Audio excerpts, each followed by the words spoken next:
আজি যোৰহাট জিলাৰ আয়ুক্তৰ কাৰ্যালয়ৰ সন্মুখত সদৌ অসম চুতীয়া জাতি ছাত্ৰ সন্থাৰ আহ্বানক্ৰমে অসমৰ সকলো সদৰৰ লগতে যোৰহাট জিলা চুতীয়া ছাত্ৰ সন্থাই অৱস্থান ধৰ্মঘট কাৰ্যসূচী পালন কৰে।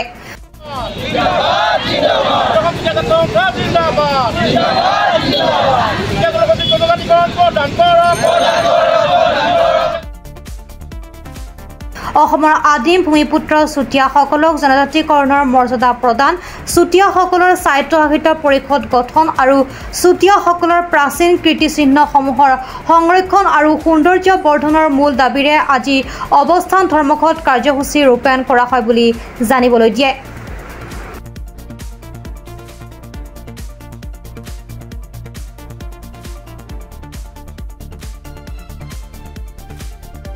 অসমৰ আদিম ভূমিপুত্ৰ চুতীয়াসকলক জনজাতিকৰণৰ মৰ্যাদা প্ৰদান, চুতীয়াসকলক স্বায়ত্তশাসিত পৰিষদ গঠন আৰু চুতীয়া ৰাজ্যৰ যিসমূহ ঐতিহাসিক কীৰ্তিচিহ্ন আছে এই কীৰ্তিচিহ্নসমূহ সংৰক্ষণ আৰু সৌন্দৰ্য বৰ্ধনৰ দাবীত আমি আজি সদৌ যোৰহাট জিলা চুতীয়া ছাত্ৰ সন্থাই জিলা উপায়ুক্তৰ কাৰ্যালয়ৰ সন্মুখত অৱস্থান ধৰ্মঘট কাৰ্য পালন কৰিছোঁ আৰু যোৰহাটৰ লগে লগে সদৌ অসম চুতীয়া ছাত্ৰ সন্থাৰ সকলো সাংগঠনিক সদৰতে আজি প্ৰতিবাদ কাৰ্যসূচী অৱস্থান ধৰ্মঘট কাৰ্যসূচী লোৱা হৈছে। আমি দেখিবলৈ পাইছোঁ যে চুতীয়া জনগোষ্ঠীৰ জনজাতিকৰণৰ বিষয়টো বিগত কংগ্ৰেছ চৰকাৰে আৰু বিজেপি দুয়োখন চৰকাৰে কিন্তু বিষয়টো ৰাজনৈতিক মুনাফা লাভৰ কাৰণে ৰাজনৈতিক ইছ্যু হিচাপে ব্যৱহাৰ কৰি আহিছে। জাতি মাটি ভেটি কৈ কথা কৈ 2014 চনত লোকসভা নিৰ্বাচনত বিজেপি চৰকাৰে আৰু সেই সময়ৰ প্ৰধানমন্ত্ৰী পদৰ প্ৰাৰ্থী নৰেন্দ্ৰ মোদী ডাঙৰীয়া অসমলৈ আহি যে অতি শীঘ্ৰে চুতীয়াকে ধৰি অসমৰ 6টা জনগোষ্ঠীক জনজাতিকৰণৰ মৰ্যাদা প্ৰদান কৰিম বুলি প্ৰতিশ্ৰুতি প্ৰদান কৰিছিল। কিন্তু আজি কেন্দ্ৰত বিজেপি আজি 3বাৰ চৰকাৰ গঠন কৰিলে, তাৰ পিছতো কিন্তু চুতীয়া জনগোষ্ঠীক জনজাতিকৰণৰ যিটো বিষয়টো কিন্তু তেখেতলোকে সমাধান কৰি দিয়া নাই। আজি চুতীয়া জনগোষ্ঠীৰ ৰাইজ বিজেপি চৰকাৰৰ প্ৰতি অতিষ্ঠ হৈছে। আজি আপোনালোকে দেখিছে যে স্বাধীনতাৰ পিছৰ পৰা আমি চুতীয়া জনগোষ্ঠীয়ে জনজাতিকৰণৰ বিষয়ক লৈ আন্দোলন কৰি আহিছোঁ। চুতীয়াসকলৰ ৰাজনৈতিক অধিকাৰ, ৰাজনৈতিক ক্ষমতা আজি কেন্দ্ৰত থকা বিজেপি চৰকাৰ, অসমত থকা মুখ্য হিমন্ত বিশ্ব শৰ্মাৰ নেতৃত্বাধীন চৰকাৰখনেও কিন্তু কেৱল মাত্ৰ ৰাজনৈতিক ইছ্যু হিচাপে ব্যৱহাৰ কৰি আহিছে।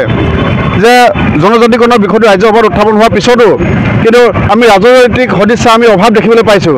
গতিকে আমি সদৌ অসম চুতীয়া ছাত্ৰ সন্থাই সকীয়াই দিছোঁ যে 2026 চনৰ বিধানসভা নিৰ্বাচনৰ আগত যদি চুতীয়া জনগোষ্ঠীক জনজাতিকৰণৰ মৰ্যাদা প্ৰদান নকৰে তেন্তে কিন্তু উজনি অসমত চুতীয়া জনগোষ্ঠীৰ ৰাইজে চুতীয়া ছাত্ৰ সন্থাৰ সহযোগত কিন্তু বিজেপি চৰকাৰক কিন্তু বিজেপি চৰকাৰ যদি শাসন ব্ৰহ্মপুত্ৰৰ বুকুত দলিয়াই পেলাব।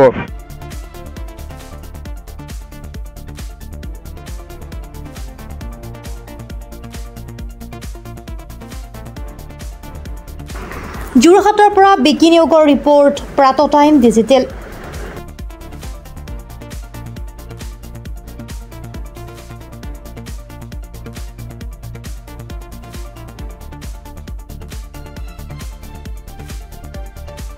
অসমৰ সংবাদ জগতখনৰ বাবে এক সুখবৰ। নৰূপ নহাজেৰে প্ৰায় 30 বছৰীয়া অভিজ্ঞতা পুষ্ট সাপ্তাহিক কবচ পুনৰ এবাৰ ৰাজ্যৰ মাজলৈ। স্বত্বাধিকাৰী প্ৰণীতা কলিতাৰ দ্বাৰা প্ৰকাশিত আৰু অমৰজ্যোতি প্ৰিণ্টাৰ্ছ, গুৱাহাটী কমাৰ্চ কলেজৰ বিপৰীত ফালে মুদ্ৰিত।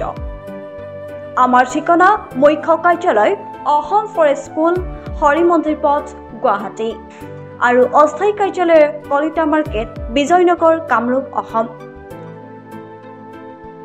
মোবাইল নং 9435114666 আৰু 7024722813। Mail ID probhatiahom@gmail.com।